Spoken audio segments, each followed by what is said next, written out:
Hello everyone. सो आज का जो वीडियो है वो कौन से टॉपिक के ऊपर बेस्ड होने वाला है, that is completely based upon bitcoins.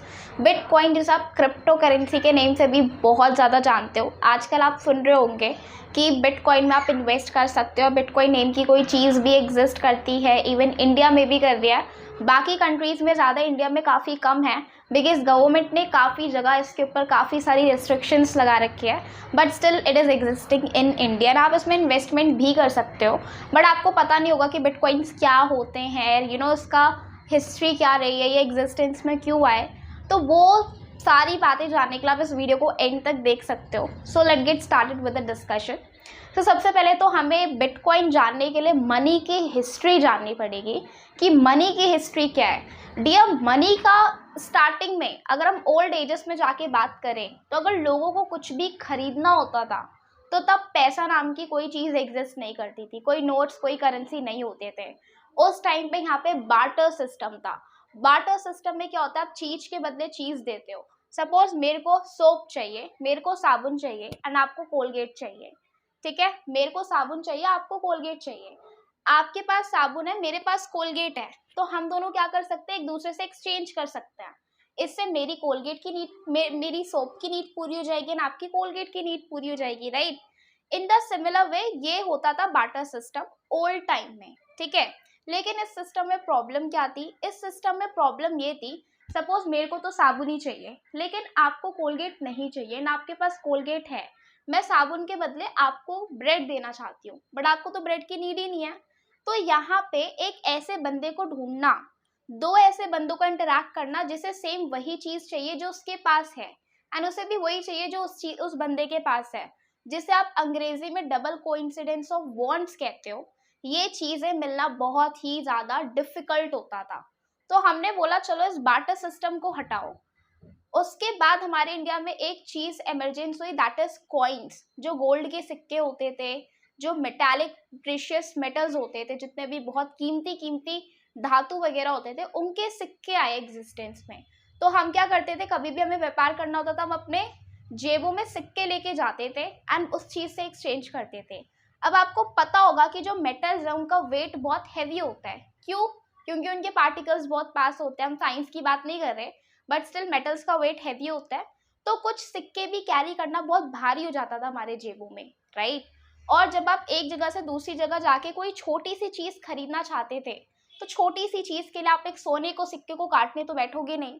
तो हमने ये देखा कि भाई जो मेटल्स है इसमें भी बहुत ज्यादा प्रॉब्लम है, इसमें भी बहुत ज्यादा प्रॉब्लम आ रही है चीजों का एक्सचेंज करने के लिए। तो इसके बाद हमारे कंट्री ने क्या डिसीजन लिया, हमारी कंट्री ने एक सेंट्रल बैंक फॉर्म किया जिसका नेम है RBI, which stands for the reserve bank of India. उस रिजर्व बैंक ऑफ इंडिया में हमें क्या बोला गया कि लोगों से आप जितना सोना ले सकते हो ले लो, एंड उस सोने के बदले आप एक करेंसी छाप दो, आप एक करेंसी प्रिंट कर दो। उसके ऊपर आरबीआई की सिग्नेचर होगी, उसके ऊपर आरबीआई ने एक स्टेटमेंट लिखी होगी कि इस पर्टिकुलर पैसे की वैल्यू ये है, एंड ये इस इंसान को दिया जाता है। तो जब उसका आपको सिग्नेचर दिखता है, आपके पास अगर अभी कोई भी नोट है जेब में, आप निकाल के देखो, वहां पे आपको आरबीआई का सिग्नेचर दिखेगा।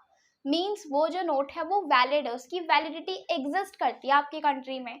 ठीक है, तो ये फिर करेंसी आए यूज में। लेकिन करेंसी में क्या प्रॉब्लम थी, करेंसी में भी बहुत दो प्रॉब्लम्स थी, क्योंकि करेंसी का पूरा कंट्रोल गवर्नमेंट के हाथ में था। पहली प्रॉब्लम ये थी। और क्या प्रॉब्लम थी, अब आप बोलोगे गवर्नमेंट के हाथ में कैसे कंट्रोल है करेंसी का, क्योंकि करेंसी तो सिर्फ और सिर्फ उतनी ही प्रिंट होगी जितना आप गोल्ड दोगे। अगर आपने 1 kg सोना दिया है तो 1 kg सोने की ही जो वैल्यू, उतनी ही करेंसी प्रिंट होगी। लेकिन एक पॉइंट ऑफ टाइम के बाद हमें पता लगा कि हमारे पास इतना सोना भी नहीं है जितना कि हम अपने आरबीआई को दें। एंड कुछ टाइम क्या होता था, काफी इमरजेंसी लाइक वॉर टाइप की सिचुएशन में बहुत सारे पैसे की नीड्स होती थी। तो उस टाइम पे गवर्नमेंट को मजबूरी परमिशन देनी पड़ती थी कि विदाउट गोल्ड भी आप नोट प्रिंट कर सकते हो, आप जितने मन चाहे उतने नोट प्रिंट करो। एंड सेकेंड इशू क्या हुआ कि पहले तो ये सिर्फ इमरजेंसी केसेस के लिए सीमित था कि इमरजेंसी के केसेस में गवर्नमेंट कितनी भी नोट प्रिंट करवा सकती है आरबीआई से।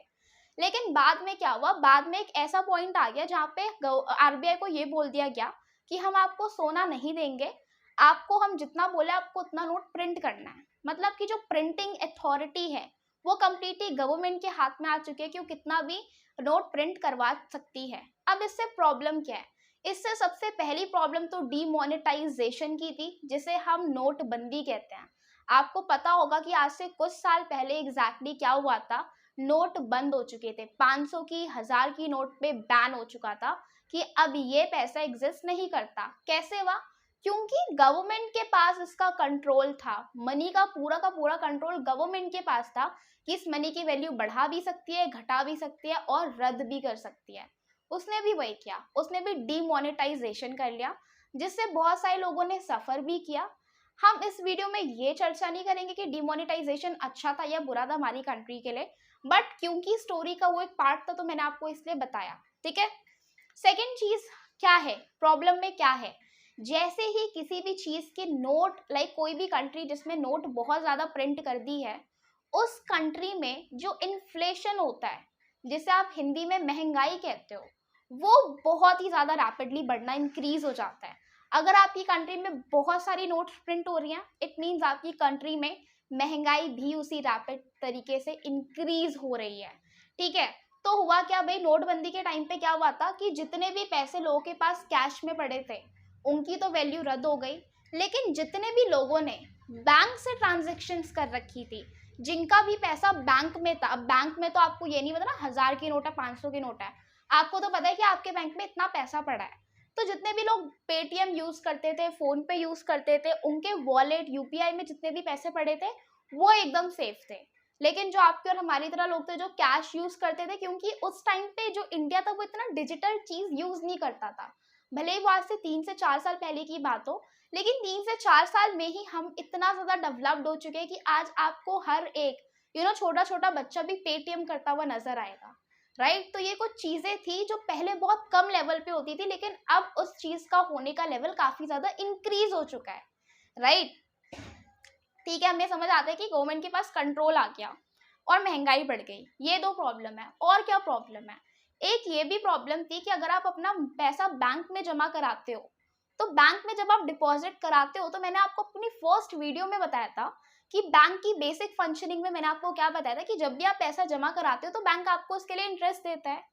लेकिन बैंक इंटरेस्ट क्यों देता है? क्योंकि वो पैसा वो लोगों को ब्याज पे दे देता है ना। जिन लोगों को क्या चाहिए, जिन लोगों को मनी चाहिए, आपको और हमारे जैसे लोग जिन्हें लोन चाहिए, बहुत बहुत बड़ी चीजें खरीदनी है, घर में इतना कैश नहीं पड़ा, इतनी सेविंग्स नहीं पड़ी, तो हम लोन की तरफ जाते हैं कि बैंक हमें लोन दे देगा। लेकिन बहुत सारे लोग, हम में से ही बहुत सारे लोग इतने ज्यादा फ्रॉड होते हैं कि हम पैसा तो ले लेते हैं बैंक से, बट हम उसे रिटर्न नहीं कर पाते, राइट। एंड वो पैसा भी हमारा ही है, हम में से किसी ने डिपॉजिट किया होगा और हम में से कोई लोन भी लेके जा रहा है। तो क्योंकि अगर आपने पैसा डिपॉजिट किया है तो आपको ये नहीं पता जाएगा कि आपका पैसा हम किसे लेंड करने के लिए दे रहे हैं। बैंक आपको ये कभी इन्फॉर्मेशन नहीं देगा कि जो आपने पैसा जमा कराया है वो हमने किस इंसान को, वो जो मनी है वो लेंड दे रखा है, मतलब किस इंसान को उस मनी पे लोन दे रखा है। बैंक आपको कभी कोई इन्फॉर्मेशन नहीं बताएगा। तो होता क्या था, बहुत सारे लोग पैसा लेके भाग जाते थे। अगर लोग पैसा लेके भाग गए तो अल्टीमेटली पैसा किसका डूबा? आपका। जैसा कि आपने यश बैंक के केस में देखा होगा कि यश बैंक रातों रात करप्ट हो गया, मतलब उसके वो पूरा का पूरा बैंक ही करप्ट हो गया। तो जितने भी लोगों ने उसमें इन्वेस्टमेंट लगाई थी, नॉट इन्वेस्टमेंट, जितने भी लोगों ने उसमें डिपॉजिट्स किए थे, उन सबकी वैल्यू क्या हो गई? वैल्यू क्या, जब बैंक ही नहीं रहा तो पैसा ही नहीं आएगा। तो उस टाइम पे गवर्नमेंट को क्या करना पड़ा? गवर्नमेंट को, आप आरबीआई को बोलना पड़ा कि आरबीआई बहुत सारी नोट प्रिंट करो, ताकि जितने भी लोगों ने यश बैंक में डिपॉजिट कराया था वो उनका पैसा वापस दे सके। तो इस केस में भी नोट प्रिंटिंग की अथॉरिटी गवर्नमेंट के पास चली गई, और इस केस में फिर अगेन इन्फ्लेशन बहुत ज्यादा बढ़ गया, महंगाई बहुत ज्यादा बढ़ गई। और अगर महंगाई बढ़ती है तो आपको पता होगा कि गरीबों को कितना झेलना पड़ता है, और जो मिडिल मैन हैं, मिडिल मैन बोले तो जो मिडिल क्लास के लोग हैं, उन्हें भी कितना ज्यादा सफर करना पड़ता है। तो इसके बाद एग्जिस्टेंस में, इतनी लंबी स्टोरी को सुनाने के बाद एग्जिस्टेंस में बिटकॉइन आया। सपोज अगर आपको ट्रांजैक्शन करनी है, हमने देखा जो अगर हम कैश ट्रांजैक्शन करते हैं तो कैश की तो वैल्यू कभी भी रद्द हो सकती है। तो कैश ट्रांजैक्शन से तो सेव है कि हम बैंक की तरफ जाएं, लेकिन बैंक में भी हमने देखा कि कभी भी बैंक रद्द हो सकता है। और अगर आप बैंक से ट्रांजैक्शन कर रहे हो तो आपकी इंफॉर्मेशन, आपने कितनी ट्रांजैक्शन की, ये गवर्नमेंट कभी भी उस बैंक से पूछ सकते हैं जिस बैंक के साथ आप ट्रांजैक्शन कर रहे हो। एचडीएफसी है, आईसीआईसीआई, कोई सा भी बैंक है, अगर आपने उसकी ट्रांजैक्शन की तो सारा का सारा रिकॉर्ड गवर्नमेंट के पास जा रहा है, वो कभी भी उठवा के देख सकते हैं कि इस बंदे का अकाउंट ओपन करके मेरे को पता है इसने कितनी ट्रांजैक्शन करी है, राइट। तो ये सारी चीजें पॉसिबल है। तो इससे एक सेफ तरीका आया, एक एडवांस तरीका आया, बहुत बड़ी टेक्नोलॉजी लगा के, जिस तरीके का जो रिजल्ट था वो था बिटकॉइंस।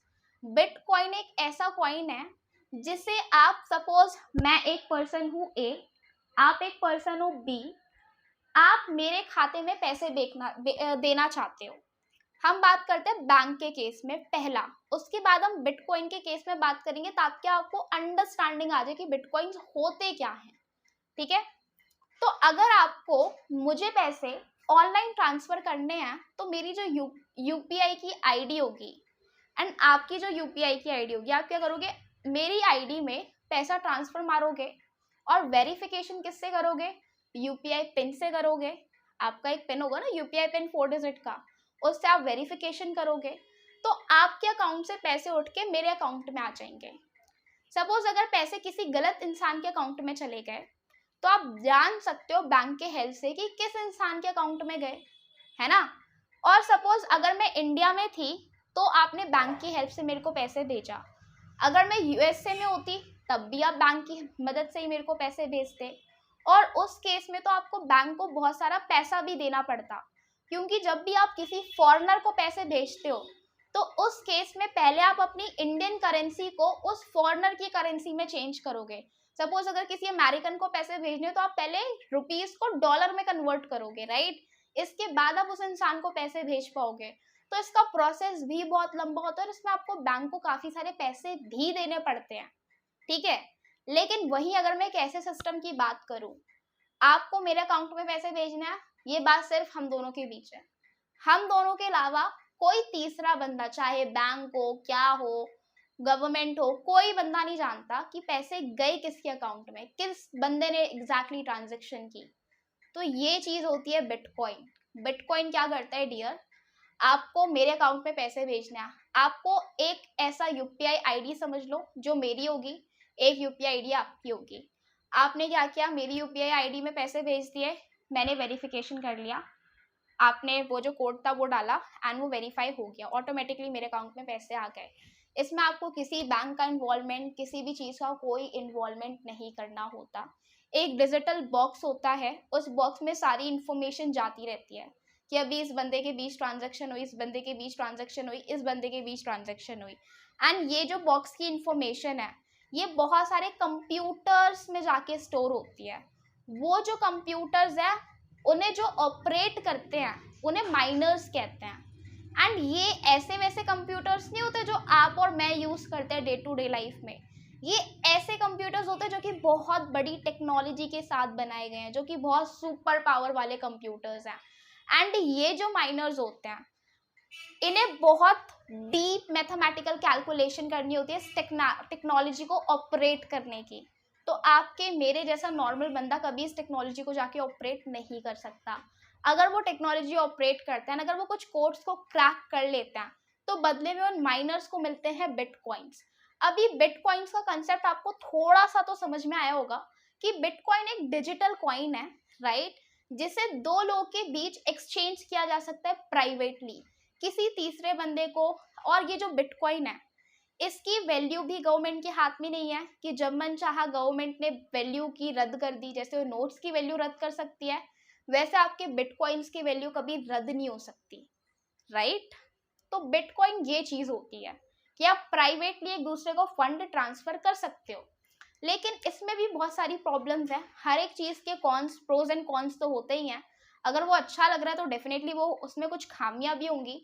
पहली खामी, अगर मेरा अकाउंट 543 था, आपने 534 कर दिया गलती से, तो वो जो पैसे हैं बिटकॉइन के थ्रू जो आप ट्रांसफर करना चाहते थे वो उस बंदे के अकाउंट में जाएंगे जिसका अकाउंट आपने गलती से रॉन्ग टाइप करा है। वो बंदा कौन है ना तो वो आपको पता, ना तो मेरे को पता, ना वो पूरी दुनिया में किसी और को पता है, क्योंकि उसकी इन्फॉर्मेशन तो किसी के पास है ही नहीं ना। माइनर्स तो अपनी कैलकुलेशंस ऑपरेट करते उस टेक्नोलॉजी को चलाने के लिए, वो थोड़ी ना आपका और मेरा अकाउंट आके क्रैक कर लेंगे। कोई नहीं कर सकता इस चीज में अकाउंट क्रैक। तो कोई इस बात का पता नहीं लगा सकता। अगर आपने मिस्टेक की तो वो इरिवर्सिबल हो जाएगा, कि वो इरिवर्सिबल नहीं है, कि आप उस चीज़ को करेक्ट कर सको। पहला डीमेरिट बिटकॉइन का ये है। दूसरा डीमेरिट, आप उठे सुबह सुबह, मॉल चल दिए कुछ शॉपिंग करने, चलो भाई ग्रॉसरी लेके आ जाता हूँ घर के लिए, एग्स लेके आ जाता हूँ, वाइन्स लेके आ जाता हूँ। जैसे ही आप गए, आपने उसे पेटीएम किया, उसने एक्सेप्ट कर लिया। आपने उसे जेब से निकाल के बोला भैया कैश ले लो, उसने एक्सेप्ट कर लिया। अब आप बिटकॉइन के साथ खेलते हो। अब आप बिटकॉइन में हो कि भाई मैं बिटकॉइन वाला बंदा हूँ, मैं क्रिप्टो करेंसी यूज करता हूँ। आपने क्या किया, आप बोल रहे हो भैया क्रिप्टो करेंसी से मैं आपको पेमेंट कर रहा हूँ बिटकॉइन से डिजिटल वे में, ये वैलिड नहीं है।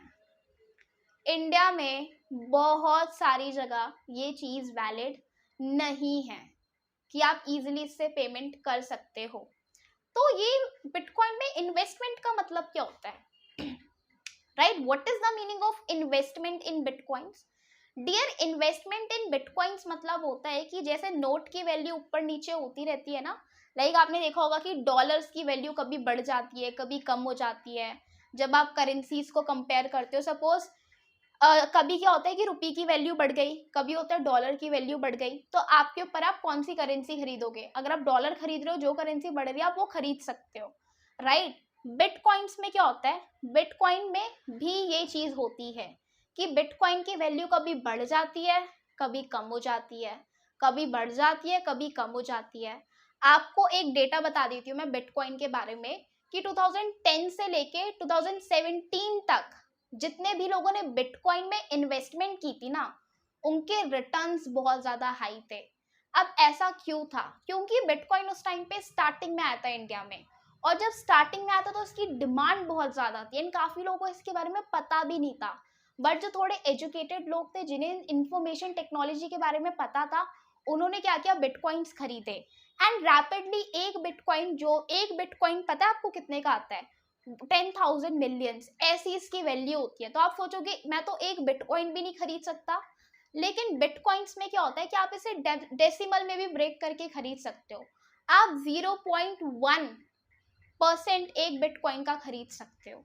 तो ये जो है बिटकॉइन वो डिविजिबल होता है कि आप इसका एक बहुत छोटा सा पार्ट भी खरीद सकते हो। तो जब इस सिक्के की वैल्यू बहुत ज़्यादा आगे को जाके बढ़ जाएगी, तब आपको क्या मिलेंगे, ज़्यादा पैसे मिलेंगे इसके रिटर्न। तो ऐसे आप इन्वेस्टमेंट करते हो। स्टार्टिंग में इसके रिटर्न्स बहुत हाई थे, तो जितने भी लोगों ने इन्वेस्टमेंट की थी 2010 से लेके 2017 तक, उनके रिटर्न्स बहुत ज़्यादा हाई जा रहे थे। लेकिन डियर 2018 में बिटकॉइन में जिन्होंने इन्वेस्टमेंट की थी क्रिप्टो करेंसी में, उन्हें बहुत भारी भरकम लॉस भी झेलना पड़ा था। काफ़ी लोगों ने तो अपनी पूरी दौलत ही लगा दी थी एंड सब लुट चुके थे। उसके पीछे क्या लॉजिक था?